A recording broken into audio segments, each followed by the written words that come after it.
Anak, pasensya na ha. Hindi mo na ako makakapagpadala ngayon. At hindi na ako makakauwi. Ikaw lang bahala kay Ninay ha. Pinamay ako. Hanggat sa makakaya ko, Ninay, gagawin ko ang lahat para sa'yo. Makapagtapos ka lang. Salamat ha.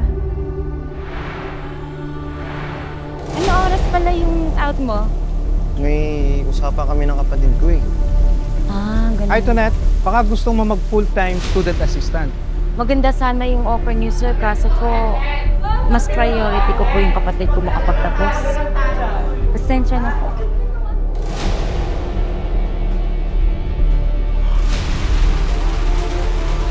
Ate, ang hirap sa akin.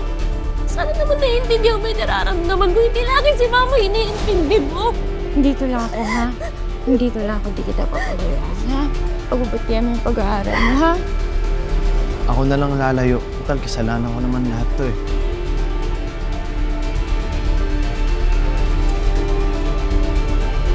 Anong ibig sabihin ito?